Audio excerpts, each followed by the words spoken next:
Encore un plaisir d'être parmi vous. Ainda mais uma vez um prazer de estar com vocês. Ok, j'ai commencé l'épître aux Galates. Ok, eu comecei sobre a Epístola de Gálatas. C'est vrai que c'est une épître, 5 chapitres, É verdade que essa epístola tem 5 capítulos, ou 6 même. ou talvez 6. Et 6. c'est vrai qu'il faut aller vite pour faire tout. Realmente nós temos que ir rápido para fazer toda a epístola. Alors, peut-être je vais parler un petit peu plus longtemps que d'habitude. Talvez eu vou falar um pouco mais do que de hábito. Je sais qu'on a l'habitude de faire des messages de 40 ou 50 minutes. De hábito, eu faço mensagem de 40 a 50 minutos. Et là, vendredi, j'ai beaucoup dépassé. E sexta-feira eu passei bastante, né? Le problème, c'est qu'il faut diviser le temps en deux avec la traduction. O problema é que nós temos que dividir o tempo em 2 por causa da tradução. Alors, l'épître aux Galates. Então, a Epístola de Gálatas. Pourquoi Paul écrit cette lettre aux Galates? Por que Paulo escreveu essa carta de Gálatas? Je vais juste faire un résumé en quelques mots Justamente fazer um resumo em poucas palavras do porquê. Pour ceux qui n'étaient pas là ou ceux qui ne savent pas. Para alguns que não estavam aqui e para alguns que não sabem. L'apôtre Paul et Barnabas avaient probablement implanté les églises de Galatie. Apóstolo Paulo e Barnabás, provavelmente eles implantaram as igrejas na Galácia. Et quelque temps après, des gens sont venus, des judaïsants. E algum tempo depois vieram judaizantes. Et ils disaient que pour être vraiment sauvé, il fallait aussi se faire circoncire. E eles diziam que para ser salvos era necessário também se circuncidar. Et on retrouve toute cette discussion autour de ce sujet-là dans Acte 15. E nós encontramos toda essa discussão lá, encontramos em Atos 15. Hein? Quand il y a eu le concile de Jérusalem. Quando aconteceu o concílio de Jerusalém. Et donc, l'épître a été la lettre a été probablement écrite avant ce concile. Então, a carta provavelmente foi escrita antes do concílio. Donc, qu'est-ce qu'ils disaient, ces gens? O que diziam essas pessoas? Ils disaient qu'il fallait se faire circoncire. Eles diziam que era necessário circuncidar. Ils disaient, Paul, il a amené un message qui est bien. Eles diziam, Paulo trouxe uma mensagem que é boa. Mais c'est pas un vrai apôtre. Mas ele não é um verdadeiro apóstolo. Donc, il vous a pas dit qu'il faut aussi vous faire circoncire. Ele não disse que era necessário também que vocês se circuncidassem. Et donc, ce qu'il faisait, c'est qu'il détournait le message de la grâce. Então, o que eles fizeram é que eles desviavam a mensagem da graça. Ils détournaient le message de la justification par la foi. Eles desviavam a mensagem da justificação pela fé. Ils ajoutaient la circoncision. Eles acrescentavam a circuncisão. Comme une nécessité au salut. Como uma necessidade para a salvação. C'était plus la grâce. Não era mais somente a graça. C'était plus la justification par la foi. Não era a justificação pela fé. C'était la grâce plus quelque chose. Era a graça mais alguma coisa. La justification plus quelque chose. A justificação mais alguma coisa. Mais l'apôtre Paul, il écrit cette épître pour reprendre les gens de Galatie. Mas o apóstolo Paulo escreveu essa epístola para repreender as pessoas da Galácia. Parce qu'ils ont commencé à croire à ça. Porque eles começavam a crer nisso. Donc c'est une épître où Paul est très dur. Então é a epístola que Paulo ele é muito duro. Il est même en colère. Ele está em cólera. Hein? On le voit au chapitre 3, verset 1, il dit, on vous a ensorcelé. Nós observamos no versículo 1, versículo 3, versículo 1, eles vos enfeitiçou. Donc, il est dans une grande colère. Então, ele está em grande cólera. Et aujourd'hui, on va voir pourquoi il est en colère. E hoje nós vamos ver por que ele estava em cólera, com raiva. Dans les premiers versets de la salutation, très courte, no primeiro versículo, numa saudação muito curta, l'apôtre Paul rappelle la résurrection. O apóstolo Paulo ele relembra da ressurreição. Et comme je l'ai dit le vendredi, pourquoi il parle de la résurrection à ce moment-là? Como eu disse sexta-feira, por que nesse momento ele fala de ressurreição? Parce que la résurrection elle pointe vers la justification. Porque a ressurreição ela aponta para a justificação.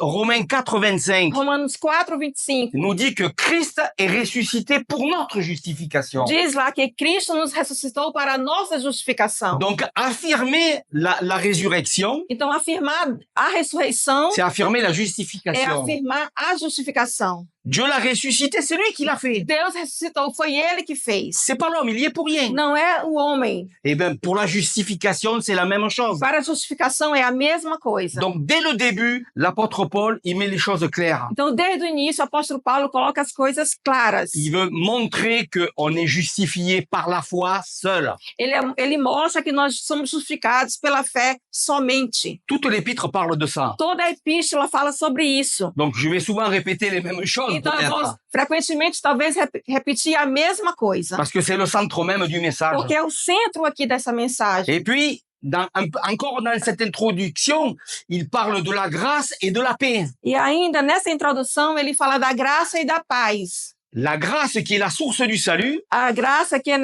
nascente da salvação. cette grâce qui nous a été faite par Dieu, Essa graça que não foi feita por Deus. la grâce du salut, A graça da salvação. auquel, encore une fois, nous n'avons rien participé. Ainda mais uma vez, ninguém participou disso. Et après, il parle de la paix. Depois ele fala da paz. La paix qui est un effet de la grâce. A paz que é um efeito da graça. Parce que Dieu vous a fait grâce, Porque Deus os fez graça, vous avez la paix avec Dieu. vocês têm a paz com Deus. Vous avez la paix dans vos cœurs. Você tem a paz no seu Et coração. nous pouvons avoir la paix les uns avec les E nós autres. temos a paz uns com os outros. Mais encore une fois, E mais uma vez, c'est quelque chose de gratuit que Dieu a fait. é algo gratuito que Deus fez. On n'a participé à rien. Nós não participamos em nada. Donc on voit que dans l'introduction, déjà l'apôtre Paul, il prépare ce qu'il va dire. Então nós já vimos que na introdução, Paulo ele prepara o que ele vai dizer. Le message est déjà là dans A l'introduction. mensagem já está aqui na introdução.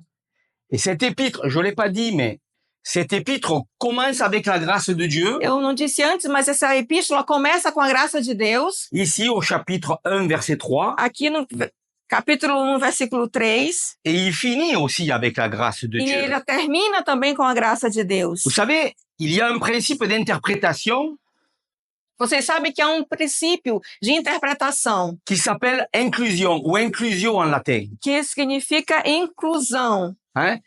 C'est-à-dire, Incluir no latim.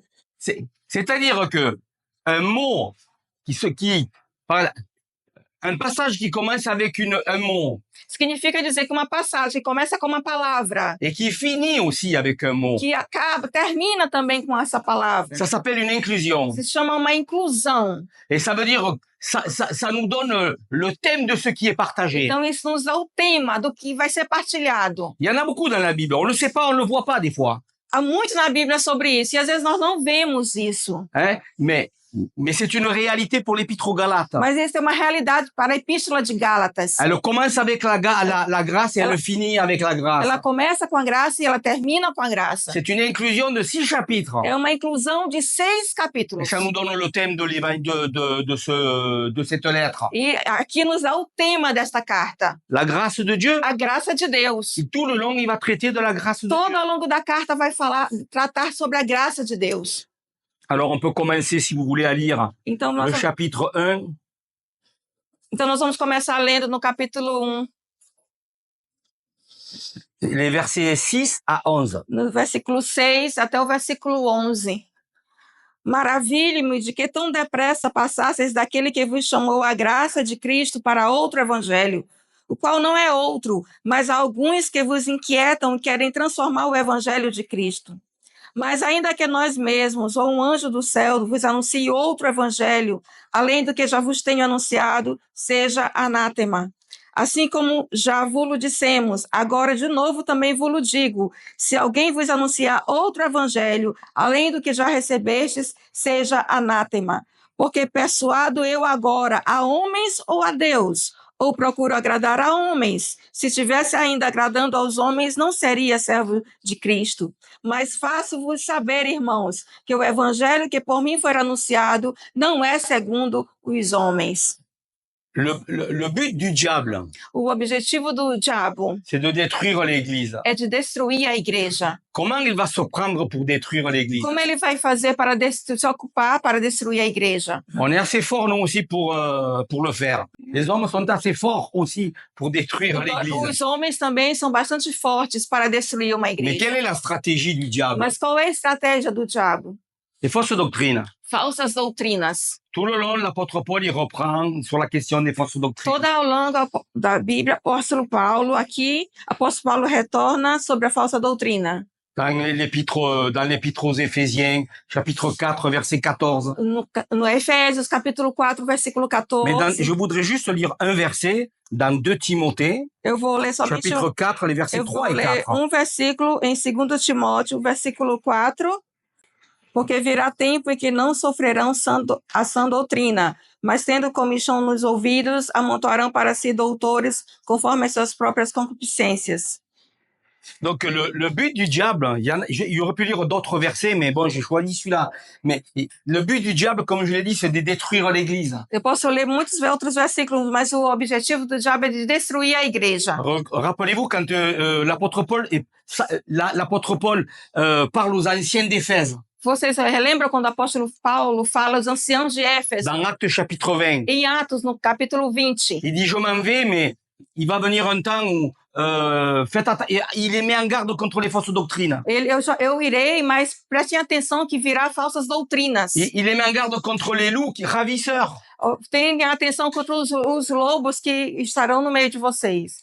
C'est ça qui est le danger pour l'Église. E é isso que é o perigo para a igreja. Les fausses doctrines. As falsas doutrinas. Mais pour éviter, je fais une parenthèse là, pour éviter les fausses doctrines. Eu faço parêntese, mas para evitar as falsas doutrinas, il faut connaître la bonne doctrine. é preciso que nós conheçamos a boa doutrina. On a besoin d'étudier la parole de Dieu. Nós temos necessidade de estudar a palavra de Deus. Les chrétiens aujourd'hui vivent trop d'une manière subjective. Os cristãos hoje vivem demais de uma maneira subjetiva. Étudier la parole de Dieu, c'est trop intellectuel. Estudar a palavra de Deus é intelectual demais. On préfère les expériences. Nós preferimos experiências. On préfère ce qu'on ressent. Nós preferimos o que nós sentimos. Plutôt que de chercher à comprendre ce que le texte nous dit. Antes de compreender o que realmente o texto nos diz. Mais si vous connaissez la vérité, mas se vocês conhecerem a verdade, on ne peut pas vous tromper. Vocês não irão se enganar. Hein?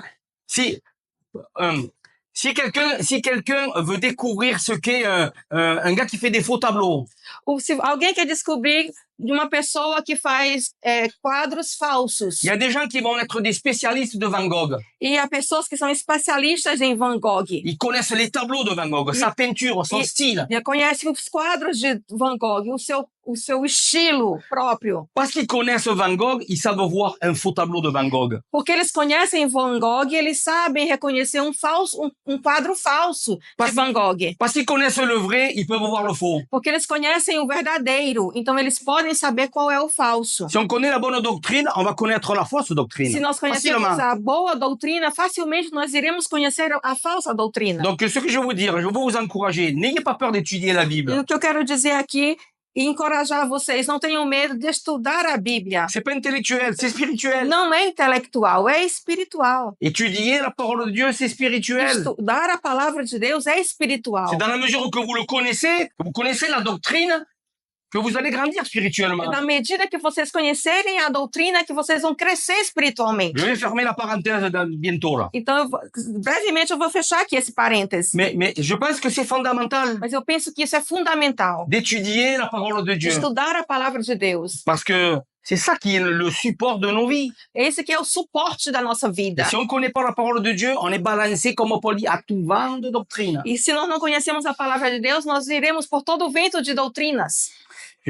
Je dis ça parce que c'est ça le problème ici. Eu digo isso porque este é o problema aqui. S'ils étaient restés attachés à la bonne doctrine, se eles tiverem ficado apegados a uma boa doutrina, ils n'auraient pas basculé dans quelque chose de mauvais. Eles não iriam ser levados para algo de ruim. Donc l'apôtre Paul, il commence au verset 6 ici, en disant « Je m'étonne ». E o apóstolo Paulo começa o versículo 6 aqui dizendo, eu me admiro. Voyez ici que, comme dans les autres épîtres, il n'y a pas de louange. Vocês vejam que, não, como as outras epístolas, não há louvor. Il n'y a pas de parole de bénédiction. Não há palavras de bênçãos. Paul, il rentre directement dans le sujet, le vif du sujet. Paulo entra diretamente no assunto. Hein? Parce que l'apôtre Paul, il est en colère. Porque o apóstolo Paulo ele está em cólera. Regardez l'épître aux Corinthiens, par exemple. Vocês olhem a epístola de Coríntios, por exemplo. Il y a des problèmes à Corinthe. Há problemas em Coríntios, Gros problèmes. problemas grandes. Mais il y a une parole de louange. Mas há uma bénédiction. palavra de louvor, uma palavra de bênção. Mais ici, non. Mas aqui não. Pourquoi? Por quê? Parce que c'est l'évangile qui est en danger. Porque é o evangelho que está em perigo. Donc, l'apôtre Paul, de suite, il dit, je m'étonne. E o apóstolo Paulo, imediatamente, ele diz, eu me admiro. Hein? C'est quelque chose de...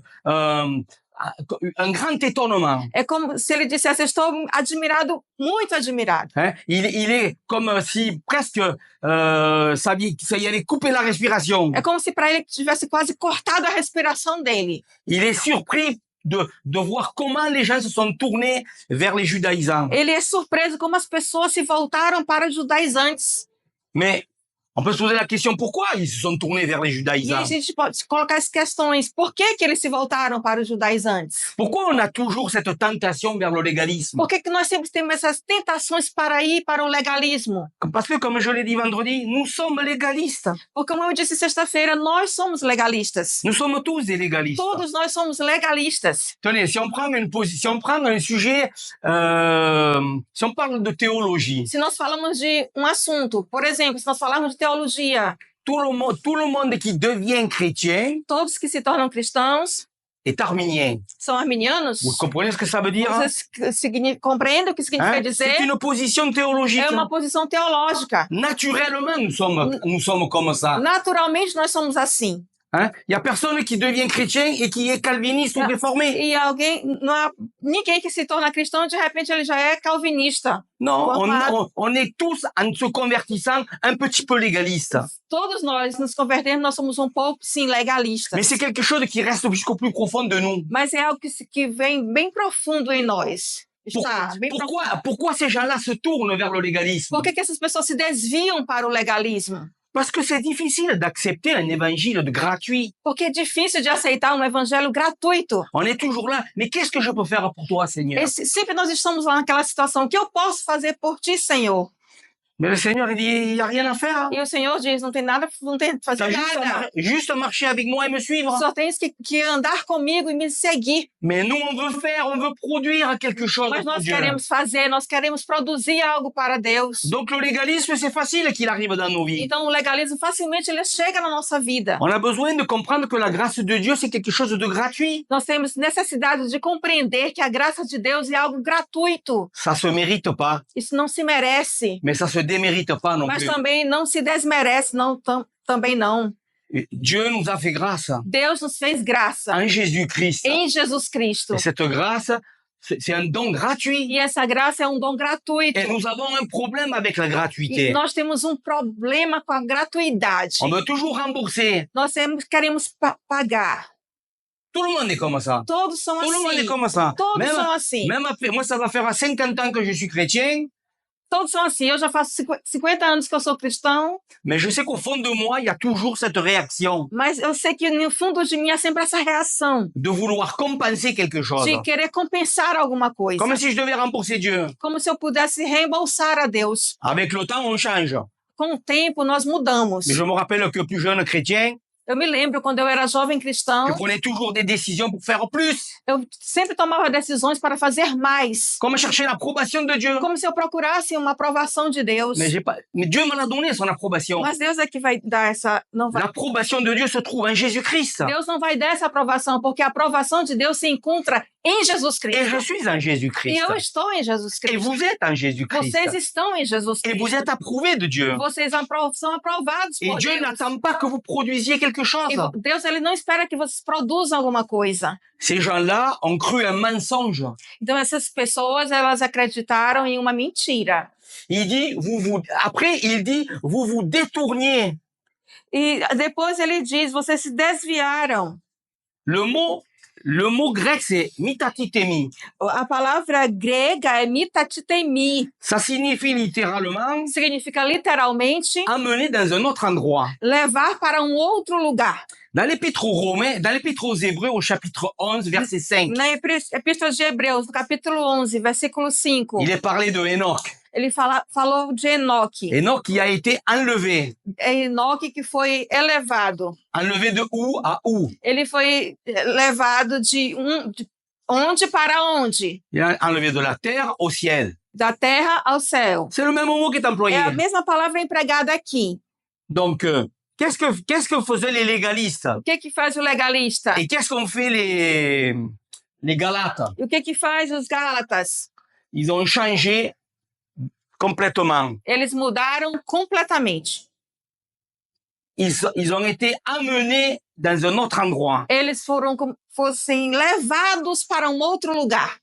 Je parle d'une manière métaphorique, Eu falo aqui de uma maneira metafórica, mais c'est exactement ce qui s'est passé spirituellement. mas é exatamente o que se passou espiritualmente. On les a pris de la grâce de Dieu Nós tomamos eles da graça de Deus et ils se sont détournés vers un autre endroit. e eles se desviaram, foram para um outro lugar. Exactement comme Enoch qui était sur la terre et qui est parti au ciel. Exatamente como Enoque estava na terra e foi para o céu. À part qu'eux, ils ont peut-être fait le chemin dans le sens inverse. Então, às vezes, nós fazemos caminho aí no sentido inverso. Hein? Du ciel, ils sont revenus sur la terre. Do céu vieram para a terra. Et ce mot, métaphoriquement, il a une signification forte. Essa palavra, metaforicamente, ela tem uma forte significação. Il signifie quelqu'un qui a changé d'allégeance. Significa que alguém que mudou. Muda, attention. Significa alguém que mudou ou se transferiu de fidelidade. C'est quelqu'un qui a changé. Je vais donner un exemple. C'est comme l'armée. Eu vou dar um exemplo aqui. Por exemplo, no exército. On est dans un conflit militaire. Nós estamos no conflito militar. Vous êtes brésilien. Você é brasileiro. Vous êtes en guerre contre vos meilleurs amis, les Argentins. Você está em guerra contra os seus melhores amigos, os argentinos.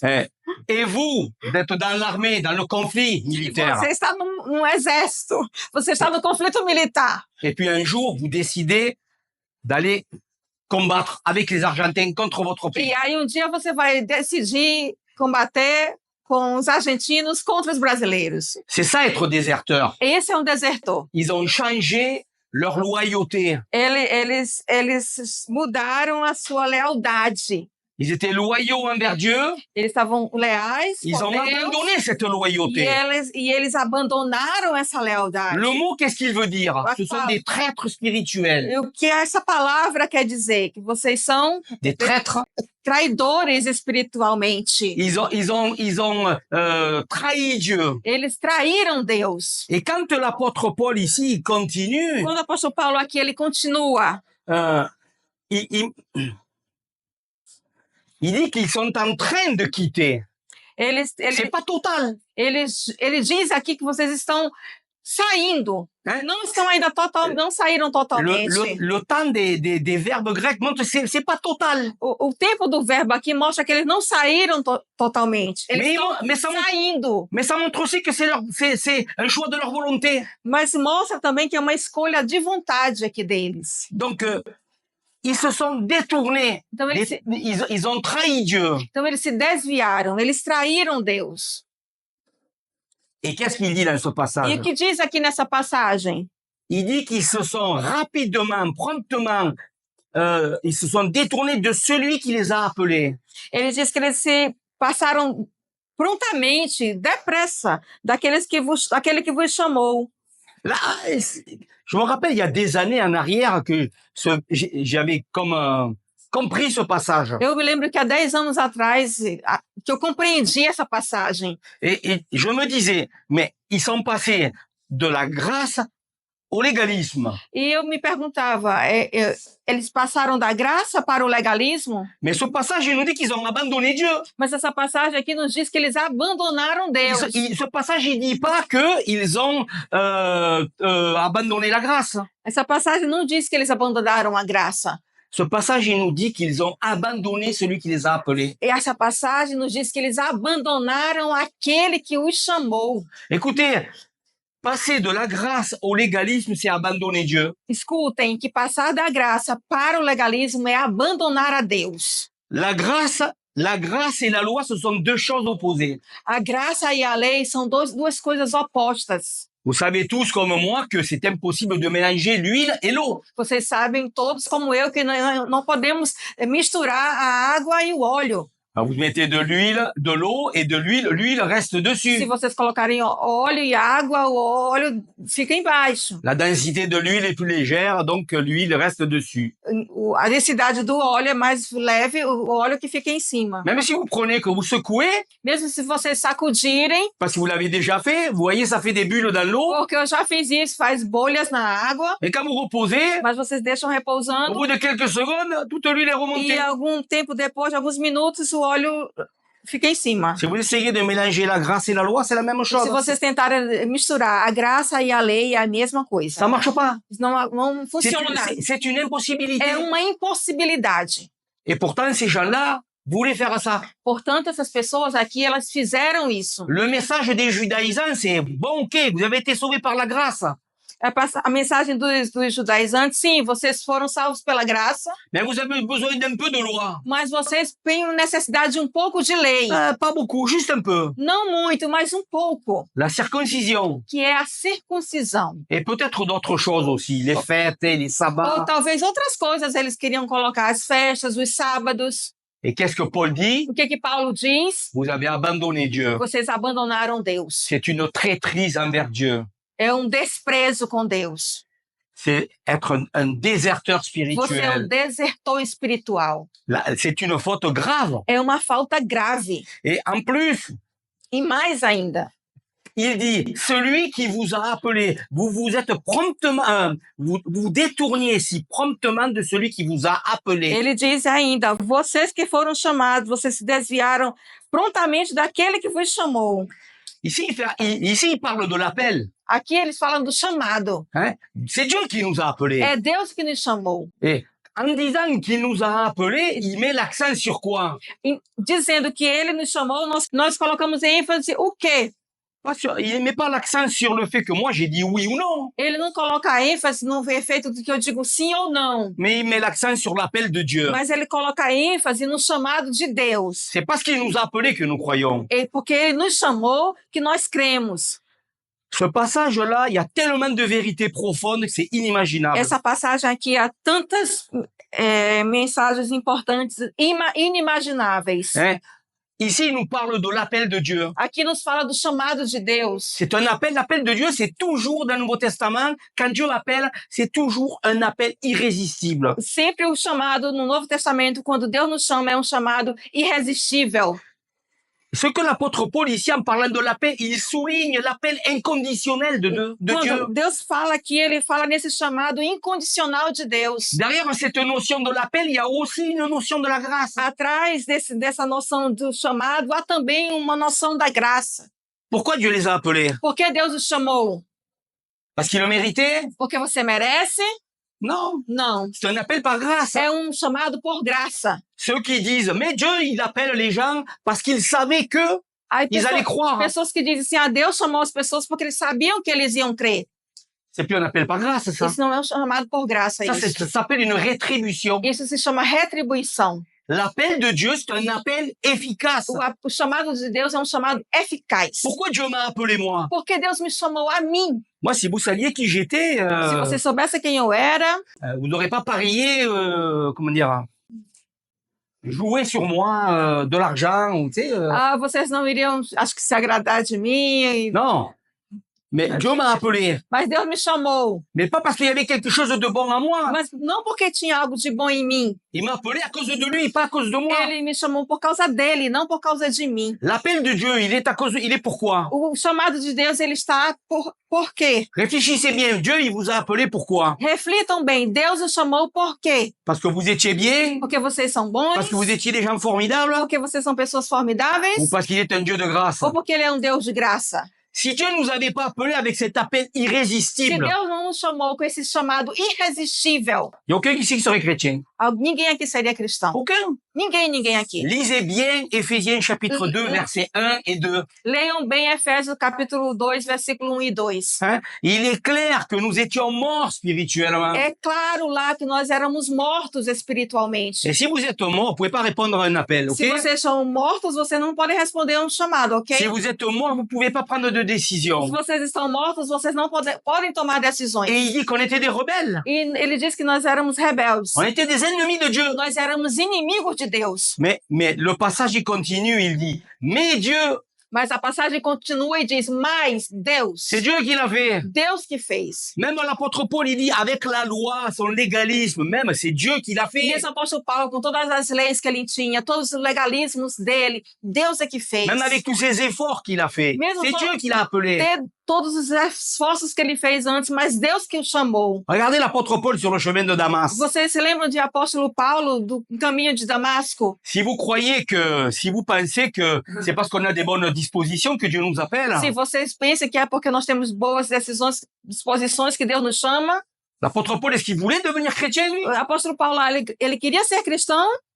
Pas du tout. Il allait les massacrer, les De chrétiens. jeito nenhum, ele queria era massacrar os Il cristãos. allait les jeter en prison. Ele jogava os cristãos na prisão. Et pourtant, Dieu se révèle à lui. Portanto, Deus se revela a ele. Qu'est-ce qu'il y avait d'attirant chez Paul? O que havia de atraente em Paulo? Qu'est-ce qu'il y avait d'intéressant chez Paul pour O que Dieu le sauve? que ele tinha de interessante para que Deus o chamasse? J'en sais rien. Eu não sei nada. Personne ne le sait. Ninguém sabe. Mais c'est le choix de Dieu. Mas é a escolha de Deus. Dieu l'a appelé. Deus o chamou. Mais il n'était pas en train de chercher Dieu, il combattait Dieu. Mas ele não estava procurando a Deus, ele estava combatendo contra Deus. Jésus-Christ, le Seigneur, lui dit sur le chemin, Jesus Cristo, o Senhor, lhe disse naquele caminho. pourquoi me persécutes-tu? Ele diz, por que tu me persegues?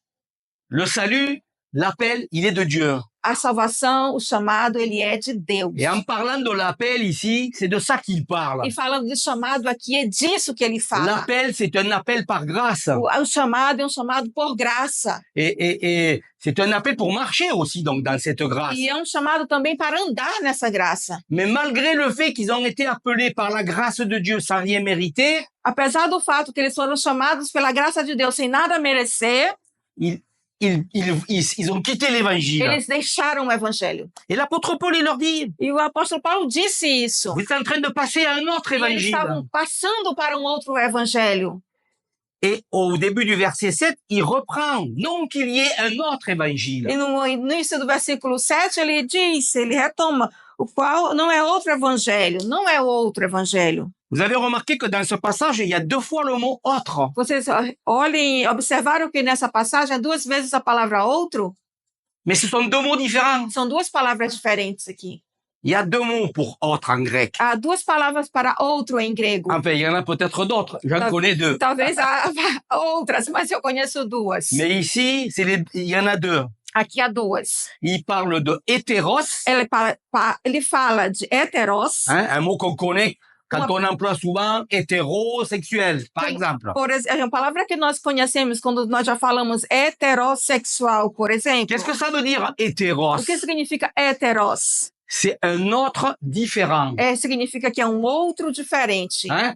Un homme et une femme, c'est un autre, mais Oh, il est différent. Um homem e uma mulher, um outro, mas eles são diferentes. Puis il y a un autre mot Há uma outra palavra, qui est allos. alós. Alors, ce que l'apôtre Paul est en train de dire Donc, ici, l'apôtre au Paul verset está- 6, O que o apóstolo Paulo está dizendo aqui no versículo 6? ils sont en train de passer à un autre évangile Eles, différent. eles estão passando para um outro evangelho, um diferente. Et au verset 7, il dit, E no versículo non 7, qu'il y ait un autre e no évangile. versículo 7 ele diz não que houvesse um outro Il evangelho. emploie un autre mot pour Não, autre. então ele prega uma outra palavra para outro.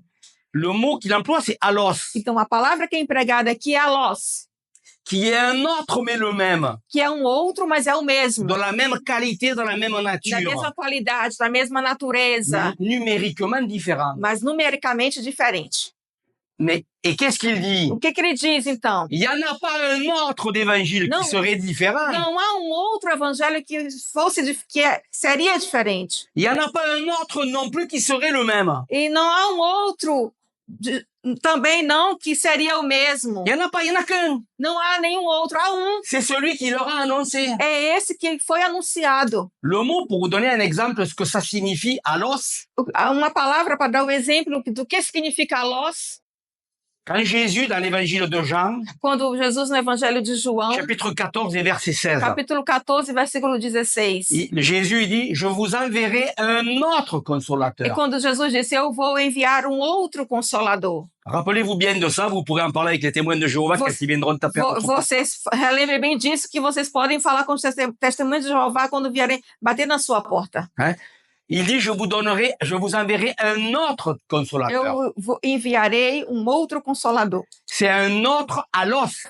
É um outro, alós. Ça veut dire un autre de la même, Jésus dit, un autre de la même nature que moi, Significa dizer que é um outro da mesma natureza que eu, mais numériquement différent. mas numericamente diferente. Ça veut dire que le Saint-Esprit, il a la même nature que Jésus. Significa que o Espírito Santo tem a mesma natureza de Jesus. Si Jésus il est Dieu, Se Jesus é Deus, le Saint-Esprit il est Dieu. o Espírito Santo é Deus.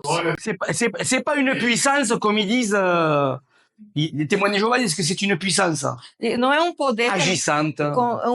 como os testemunhas de Jeová dizem que age. Non, c'est ici, en disant un autre consolateur, il souligne la nature du consolateur. Aqui ele dizendo um outro consolador, ele sublinha a natureza do consolador. Il est comme moi. Ele é como eu. Il est Dieu. Ele é Deus. Un autre évangile. Outro Le evangelho. même O évangile. mesmo Il evangelho. n'y en a pas. Não há. Il n'y en a même pas. Não há de Il y jeito. en a un seul d'évangile. Há único evangelho. Donc, les gens qui viennent souvent amener des nouvelles vérités sur l'évangile, Então, pessoas que vêm frequentemente trazer novidades sobre o evangelho ce sont des menteurs. são mentirosos. Hein? Tout au long de l'histoire, on a vu toutes sortes de gens amener des nouvelles doctrines. Todo ao longo da história, nós vemos pessoas trazer novas doutrinas. Si les gens avaient lu l'Épître aux Galates, Se as pessoas lessem bem a Epístola de Gálatas, si les Mormons avaient lu l'Épître aux se Galates, os mormons lessem a Epístola de Gálatas, et qu'ils avaient cru dans ce qu'elle enseigne, e se eles crescem no que ela ensina, il n'y aurait pas de Mormons aujourd'hui. não haveria mormons hoje. Parce que l'apôtre Paul dit, si un ange du ciel vient vous annoncer un autre évangile, Porque o apóstolo Paulo disse, se um anjo do céu vier e anunciar même si moi je vous annonce un autre mesmo évangile, se eu anunciar um outro evangelho, Il y en a pas. Paulo, não, Il y en a pas. não há outro. les Mormons, ils ont cru dans un ange qui leur a annoncé un nouveau message. Os mormons creem num anjo que veio e anunciou uma outra mensagem. Non, l'évangile, c'est un évangile de la grâce de Não, Dieu. o evangelho é o evangelho da graça de Deus. Ajouter à l'évangile, Acrescentar ao evangelho, ajouter à la grâce de Dieu, acrescentar a graça de Deus c'est le détruire. é destruí-la. Détruire la grâce, Destruir a graça, la rendre inefficace se tornar ineficaz et rendre le salut e inefficace aussi. tornar a salvação também ineficaz também. Donc pour nous, croyants, Então, para nós on doit rester attachés à cette grâce. cristãos, nós devemos estar apegados a essa graça. Et le but de ce que je partage, c'est ça, que nous soyons fondés et enracinés dans la grâce Que de o Dieu. objetivo dessa mensagem aqui é que nós sejamos enraizados e fundamentados na graça de Deus. Et c'est ce que Paul il dit. É isso que Paulo diz.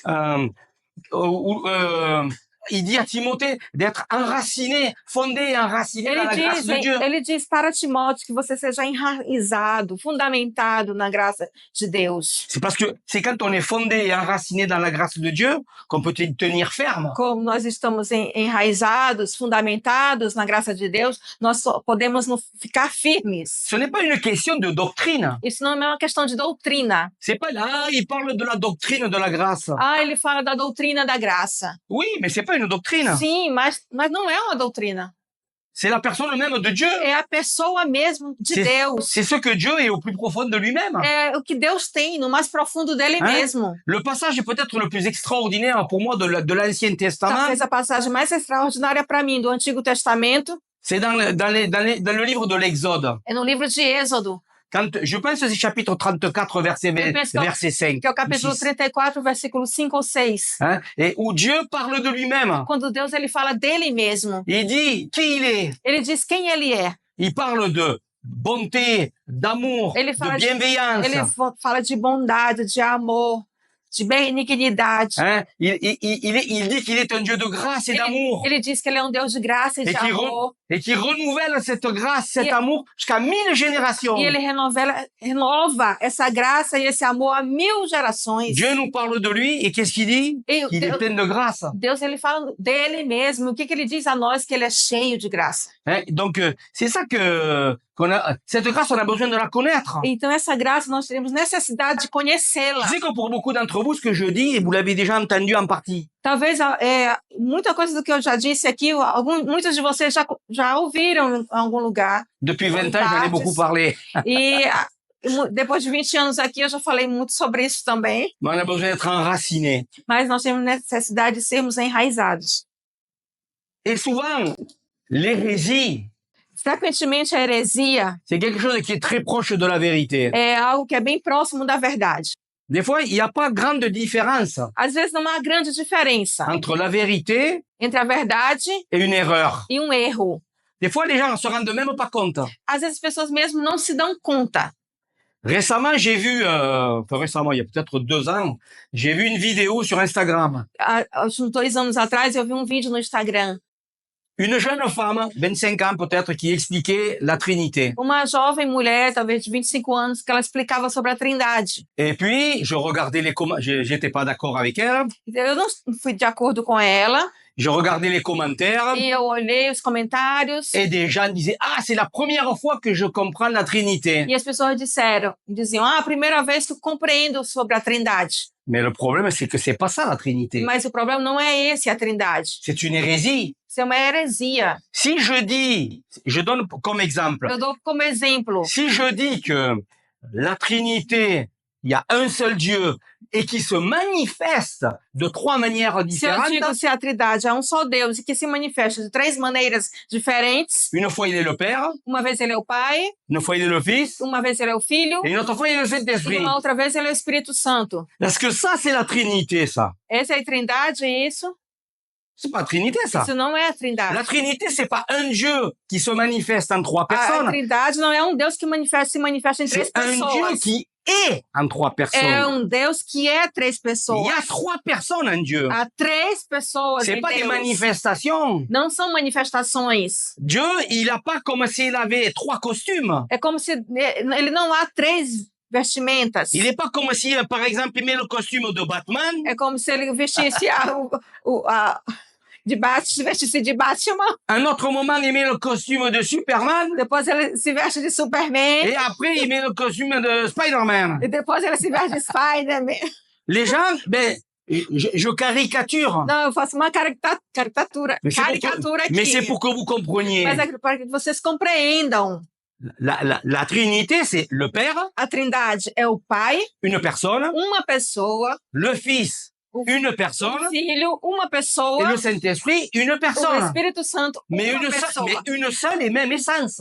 Uma só pessoa com a mesma essência. C'est ça la doctrine de la É essa que Trinité. é a doutrina da Trindade. Mais les gens, je regardais, j'étais effaré de voir, c'est la première fois que je comprends. Oui, tu comprends, mais c'est pas ça. E aí eu fiquei olhando os comentários, as pessoas dizendo, é a primeira vez que eu compreendo. E eles dizem, compreendem como se a Trindade não é isso? C'est cette doctrine-là, elle s'appelait aux États-Unis Jesus Only, ou Jésus seul. E essa doutrina foi chamada nos Estados Unidos de Jesus somente. Oui, Jésus seul. Jesus Mais somente. je suis sûr que ça existe ici parce que ça existe de partout. Certamente eu creio que existe aqui também, porque existe em todos os lugares. Mais ce que je veux dire, c'est que des fois, on peut être proche de la O vérité que eu quero dizer com isso é que às vezes nós estamos próximos da verdade, et en même temps très éloigné de la mas ao vérité. mesmo tempo muito longe da verdade.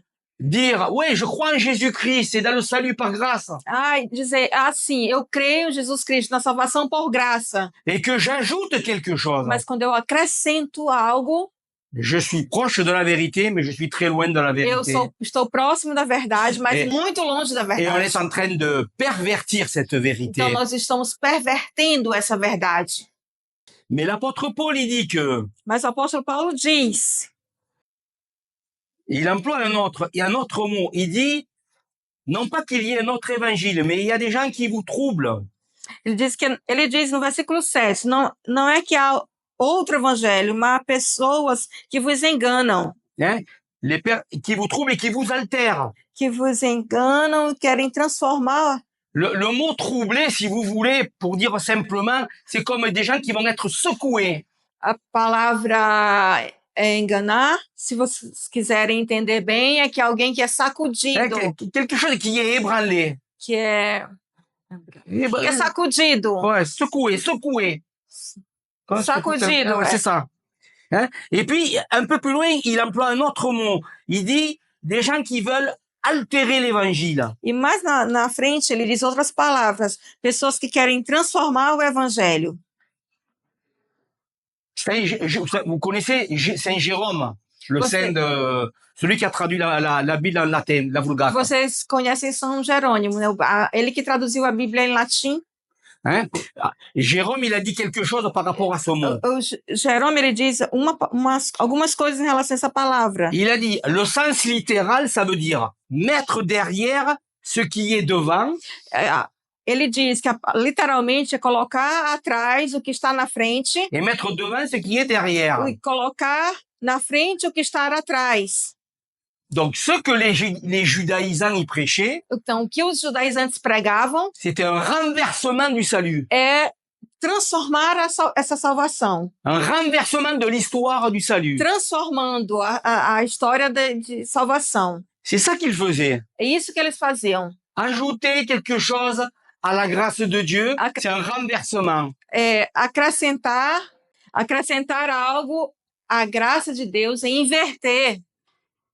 Et ça rend la grâce de Dieu inefficace. Isso torna a graça de Deus ineficaz. L'apôtre Paul pourrait dire que le retour à la loi, ça a des conséquences. Nós podemos dizer que o retorno à lei tem consequências. Je vais en mentionner 3 rapidement. Eu vou mencionar 3 rapidamente. Retourner à la loi, ça va produire quelque chose dans la vie des gens. Retornar à lei produz algo na vida das pessoas. Dans l'Épître aux Galates, au chapitre 5, 4, Na Epístola de Gálatas, no capítulo 5, versículo 4. l'apôtre Paul dit, vous êtes séparés de Christ, vous tous qui cherchez la justification dans la loi, vous êtes déchus de la grâce. Separados estáis de Cristo, vós os que vos justificais pela lei, da graça tendes caído. Et souvent, les gens se servent de ce verset pour dire, vous avez perdu votre salut. Frequentemente as pessoas se servem dessa palavra aqui para dizerem, vocês perderam a salvação. Non, c'est pas ça que ça parle. Não é isso que fala aqui. C'est que si on est sous la loi, la grâce, elle ne nous sert plus à rien. O que diz é que se nós estamos sobre a lei, a graça não nos serve a nada. Hein? Regardez. Il parle, vous êtes séparés de Christ. Ele diz aqui, vocês estão separados de Cristo. Et à la fin du verset, vous êtes déchus de la grâce. E no final do versículo ele diz, vocês caíram da graça. La loi nous sépare de Christ. A lei, ela nos separa de Et Cristo. on est déchus de la grâce. E nós somos caídos. Elle ne sert plus à rien. Caídos da graça não serve mais Parce a nada. qu'on est ou sous la loi, ou sous la Nós grâce. estamos sobre a lei ou estamos sobre a graça. Donc, se détourner, retourner à la loi, on est déchus de la grâce. Então, retornar à lei, nós estamos caindo da graça. Et puis, il dit, au chapitre 3, verset 3, la deuxième conséquence. Depois Chapitre 3, verset 3. Depois ele diz no capítulo 3, o versículo 3, que temos consequências. Êtes-vous tellement dépourvu de sens, après avoir commencé par l'esprit, voulez-vous maintenant finir par la chair? Sois vós tão insensatos que, tendo começado pelo Espírito, acabeis agora pela carne? Hein? Ils ont commencé par l'esprit, ils finissent par la chair. Então, eles começaram pelo Espírito e agora eles acabam. Et puis, on va aller rapidement. Galates chapitre 4, verset 9, qu'est-ce qu'il dit? Qu'ils sont en train de retourner à des choses, aux principes élémentaires. Nós vimos também no capítulo 4, versículo 9, que eles estão retornando a coisas elementares, mas agora conhecendo a Deus, ou antes sendo conhecidos de Deus, como tornais outra vez a esses rudimentos fracos e pobres, aos quais de novo quereis servir? Et quatrièmement, qu'est-ce qu'il dit? Vous courez bien, mais ils ont été empêchés d'obéir à la vérité. E por quarto, ele diz, vocês correm bem, mas vocês são impedidos de crescer na graça de Deus. Ok, je vais terminer rapidement. Mais l'apôtre Paul, les versets 8 et 9, do apóstolo Paulo no versículo 8 e 9. il dit, cette parole semble difficile, parce il parle d'anathème. Desculpa, essa palavra parece difícil porque ele fala anátema. Qu'est-ce que ça veut dire, anathème? O que significa dizer anátema? Être anathème, c'est être livré à la colère de Dieu, au jugement de Dieu. Ser anátema está sobre a cólera de Deus, o julgamento de Deus. Être voué ou destiné à la destruction. No caminho da destruição.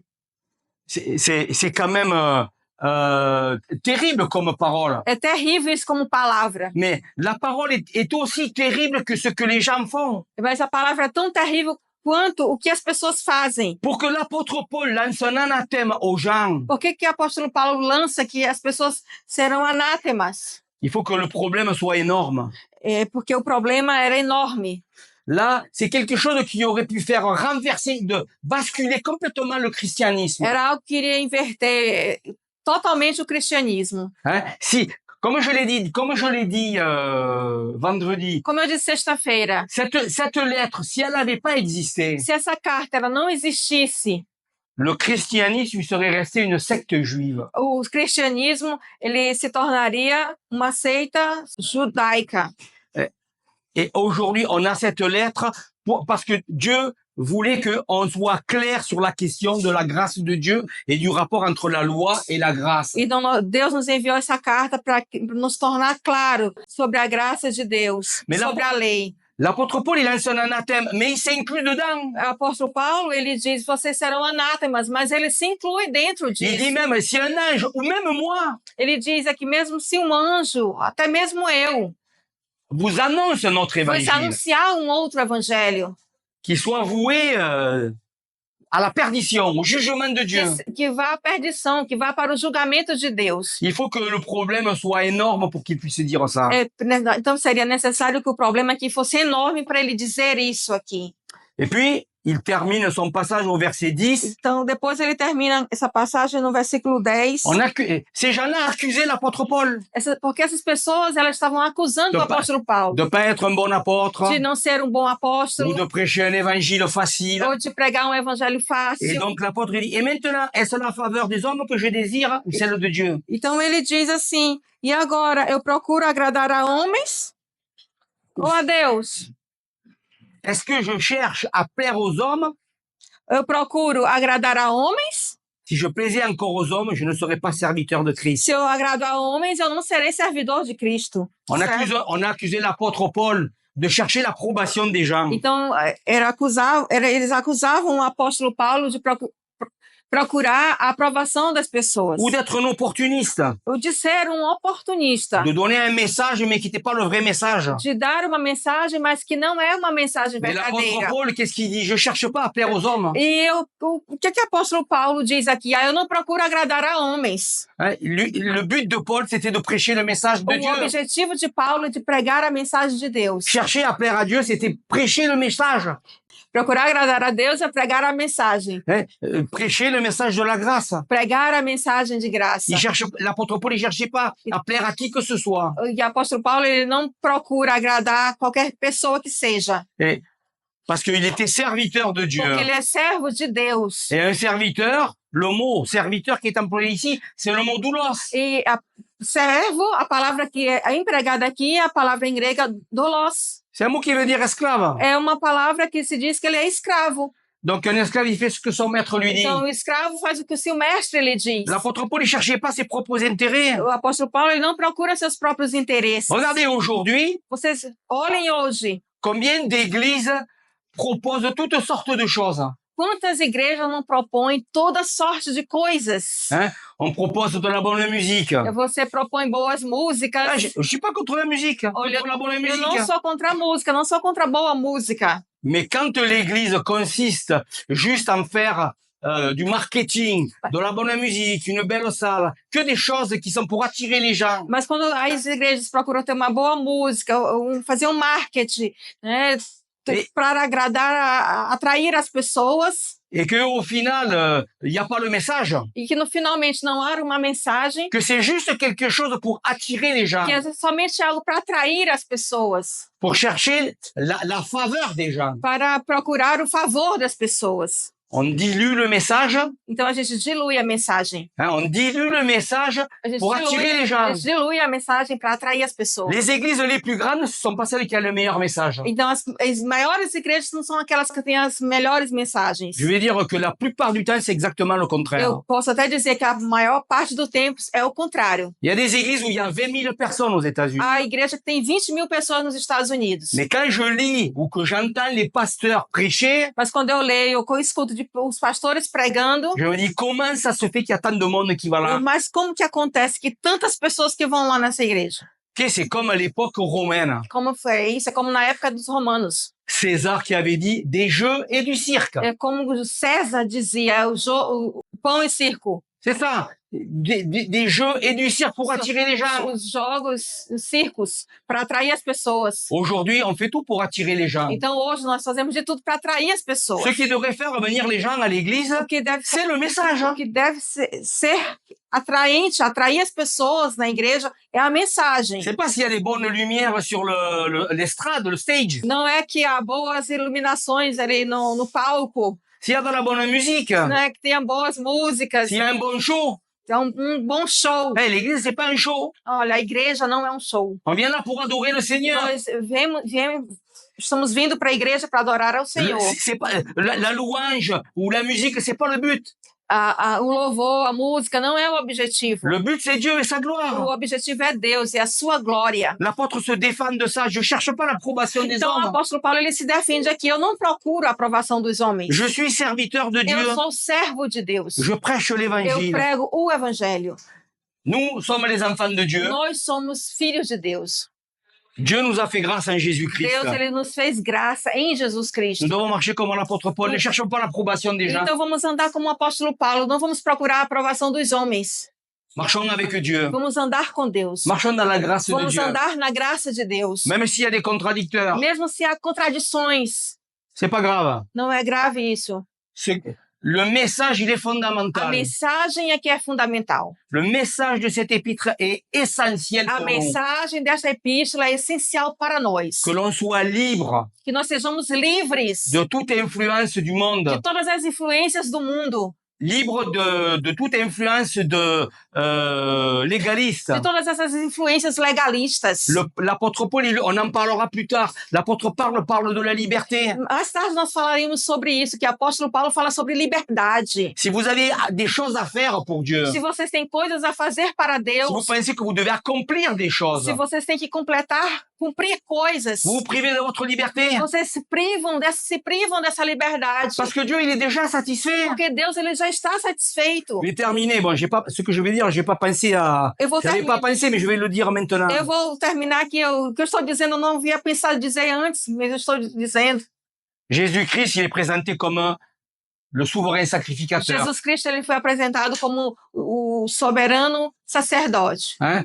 Et principalement dans l'épître aux Hébreux. Principalmente na epístola de Hebreus. On peut voir ça ailleurs, mais c'est autre chose. Nós podemos ver isso em outros lugares, mas é outra coisa isso. Mais il est le souverain sacrificateur. Mas ele é o supremo sacerdote. Et qu'est-ce qui s'est passé quand Jésus est rentré dans la présence de Dieu, dans le lieu très saint? O que aconteceu quando ele entrou na presença de Deus, num lugar santo? La Bible nous dit qu'il s'est assis. A Bíblia nos diz que Dans ele la se présence de sentou. Dieu. Ele se sentou na presença de Deus. Les sacrificateurs qui étaient rentrés dans le lieu très saint Foi là-bas, o sacerdote que entrava antigamente no lugar santo dos santos. ils se sont jamais assis. E ele nunca se sentava, o sacerdote. Jésus, il s'est assis Et parce que Jésus- le travail est fini. Jesus entrou nos santos dos santos e ele se sentou, porque o trabalho acabou. L'œuvre est accomplie. A obra está completa. Donc on est dans le repos. Então nós estamos agora no Nous, repouso. c'est là que nous sommes rentrés avec E Jésus-Christ. lá que nós entramos juntamente com Jesus Cristo. Dans le repos de Dieu. No repouso de Deus. Ce repos, c'est aussi la liberté. Esse repouso também é uma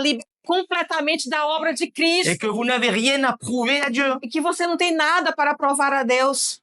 Nous avons juste une chose à faire. Nós temos somente uma coisa a fazer. Puisque nous sommes les enfants de Dieu, Porque nós somos filhos de Deus. c'est de marcher avec Dieu dans la vie nouvelle qu'il nous a É donnée. de andar com Deus, é na vida nova que Ele nos deu. C'est tout. É tudo isso. C'est tout. É tudo, Dieu é ne tudo. demande pas que j'accomplisse. Deus não pede que eu cumpra coisas, Parce que tout est accompli. porque tudo já está cumprido. Amen. Amém.